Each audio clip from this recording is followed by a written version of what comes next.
ഡോക്ടർമാർ മരണക്കുറിപ്പെഴുതിയ കുഞ്ഞു മാലാഖയിലൂടെ ദൈവസ്വരം ശ്രവിച്ച സാറ. ഉദരത്തിൽ വളരുന്ന കുഞ്ഞിന് മരണകാരണമായ രോഗമാണെന്നറിഞ്ഞ് തകർന്നു പോയപ്പോൾ ദൈവം കുഞ്ഞിലൂടെ നൽകിയ അത്ഭുതകരമായ സന്ദേശം വെളിപ്പെടുത്തി 38 വയസ്സുകാരിയായ സാറ. 2017 നവംബറിലായിരുന്നു സാറയെയും കുടുംബത്തെയും ദുഃഖത്തിലാഴ്ത്തിയ ആ ദുരന്ത ഫോൺ കോൾ സന്ദേശം എത്തിയത്. സാറയെ ചികിത്സിക്കുന്ന ഡോക്ടറുടേതായിരുന്നു ഫോൺ കോൾ. തങ്ങളുടെ കുടുംബത്തിലെത്തുന്ന അതിഥിയുടെ പുതിയ വിശേഷങ്ങൾ അറിയാൻ കാത്തിരുന്ന സാറയുടെ ഹൃദയം തകർക്കുന്നതായിരുന്നു ഡോക്ടറുടെ ആ സന്ദേശം. ഇതിനകം ആരോഗ്യമുള്ള 2 കുഞ്ഞുങ്ങൾക്ക് ജന്മം നൽകിയ സാറ പ്രതീക്ഷിച്ചത് മികച്ച ആരോഗ്യ റിപ്പോർട്ടായിരുന്നു. എന്നാൽ ഡോക്ടർ പറഞ്ഞു, സാറ, നിങ്ങളുടെ കുഞ്ഞിന് ട്രൈസോമി 18 പോസിറ്റീവാണ്. എഡ്വേർഡ് സിൻഡ്രോമായി അറിയപ്പെടുന്ന ട്രൈസോമി 18 രോഗത്തെക്കുറിച്ച് വ്യക്തമായ അറിവുണ്ടായിരുന്ന സാറ തകർന്നുപോയി. ഈ രോഗം ബാധിച്ച കുഞ്ഞുങ്ങളുള്ള സുഹൃത്തുക്കളുടെ അനുഭവം സാറയുടെയും ഭർത്താവ് വില്ലിന്റെയും മനസ്സിലേക്ക് മിന്നലായി കടന്നുപോയി. ജനിച്ചു 1 വർഷത്തിനുള്ളിൽ തന്നെ മരിച്ചു പോകാവുന്ന മാരകമായ രോഗമാണ് തൻ്റെ കുഞ്ഞിനെന്ന് അവൾ തിരിച്ചറിഞ്ഞു. ട്രൈസോമിൻ 18 ഒരു ജനന വൈകല്യമാണ്.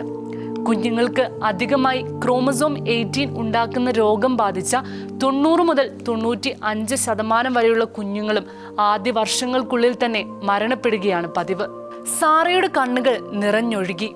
എൻ്റെ ദൈവമേ, 10 ആഴ്ചയായി ഞാൻ ഉദരത്തിൽ താലോലിച്ച് വളർത്തിക്കൊണ്ടിരിക്കുന്ന കുഞ്ഞു മാലാഖയെ കൈവിട്ടു പോകുകയാണല്ലോ.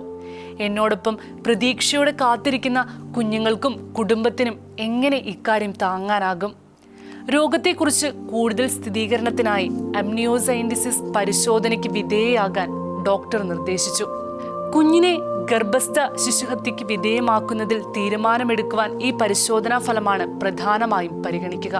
അബോർഷൻ ഒരു വഴിയല്ലെന്ന് അറിയാവുന്ന ദമ്പതികൾ ഒരു തീരുമാനത്തിനായി കണ്ണീരോടെ ദൈവത്തിലേക്ക് തിരിഞ്ഞു. സാറ ദൈവത്തോട് പ്രാർത്ഥിച്ചു, എന്ത് ചെയ്യണമെന്നതിനെക്കുറിച്ച് അങ്ങിൽ നിന്ന് ഒരു വാക്ക് എനിക്ക് വേണം. സാറയുടെ ഹൃദയം നുറുങ്ങുന്ന പ്രാർത്ഥന വിതുമ്പലായി. ഒരു നിമിഷം അത്ഭുതകരമായ അനുഭവത്തിലൂടെ സാറ കടന്നുപോയി. അവളുടെ ഉദരത്തിലുള്ള കുഞ്ഞു മാലാഖയുടെ ശബ്ദം അവൾ കേട്ടു. സാറ പറയുന്നു, അവളുടെ ഉദരത്തിലുള്ള മകളുടെ ശബ്ദത്തിലൂടെ ദൈവം അവളോട് സംസാരിച്ചു. അമ്മേ, അവരോട് എന്നെ വെറുതെ വിടാൻ പറയൂ, എനിക്ക് ഒരു കുഴപ്പവുമില്ല. കുഞ്ഞു ശബ്ദത്തിൽ സാറ വ്യക്തമായി കേട്ടു. അന്ന് ജോലി കഴിഞ്ഞ് വീട്ടിലെത്തിയപ്പോൾ സാറ ഏറെ സന്തോഷത്തോടെ ആയിരുന്നുവെന്ന് കണ്ടതായി ഭർത്താവ് വിൽ പറഞ്ഞു. അവൾ ആദ്യം പറഞ്ഞത് അമ്നിയോസെന്റിസിസ് പരിശോധന ചെയ്യേണ്ടതില്ല എന്നായിരുന്നു. ദൈവം എനിക്കും അതേപറ്റി സന്ദേശം നൽകിയതായും അതിനുശേഷം ഞങ്ങൾക്ക് വളരെ സമാധാനമുണ്ടായെന്നും വിൽ പറഞ്ഞു. പരിശോധന വേണ്ടെന്ന് വാക്കാൽ സാറ അധികൃതർക്ക് നിർദ്ദേശം നൽകി. ജനിക്കാനിരിക്കുന്നത് പെൺകുഞ്ഞാണെന്ന് ഇതിനകം മനസ്സിലാക്കിയ ദമ്പതികൾ മകൾക്ക് ഒരു പേര് നൽകി, ലൈവ്ലി റെയിൻ. തുടർന്നുള്ള 33 ആഴ്ചകൾ പ്രാർത്ഥനകളുടെ ദിനങ്ങളായിരുന്നു. സാറ ചെക്കപ്പുകളും പതിവ് അൾട്രാസൗണ്ട് പരിശോധനകളും തുടർന്നു.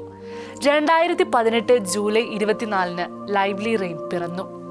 അത്ഭുതകരമായ വാക്കുകൾക്ക് സാക്ഷ്യമായി അവരുടെ ഡോക്ടർ പറഞ്ഞു, എഡ്വേർഡ് സിൻഡ്രോമിന്റെ ലക്ഷണമില്ലാത്ത ലൈവ്ലി റെയിൻ പെർഫെക്റ്റ് ആണ്. അതൊരു അത്ഭുത നിമിഷമായിരുന്നു. കുഞ്ഞു ലൈവ്ലി റെയിൻ്റെ കാലുകളും വിരലുകളും എല്ലാം പെർഫെക്റ്റ് ആയിരുന്നു. സാറയും ആരോഗ്യവതിയായിരുന്നു. ദൈവം അത്ഭുതം പ്രവർത്തിച്ചു, ലൈവ്ലിയെ രക്ഷിച്ചു.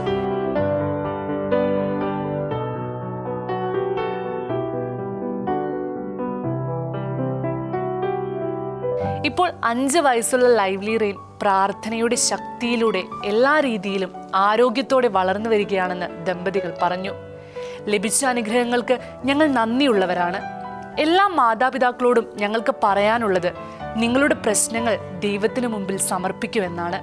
നിങ്ങളുടെ പ്രശ്നങ്ങൾ അവൻ്റെ കാൽക്കൽ സമർപ്പിക്കുക, അവൻ്റെ വാക്കുകൾക്കായി പ്രാർത്ഥനയോടെ കാത്തിരിക്കുക. ദൈവിക ഇടപെടൽ നിങ്ങൾക്ക് കാണാനാകുമെന്നും ദമ്പതികൾ സാക്ഷ്യപ്പെടുത്തുന്നു.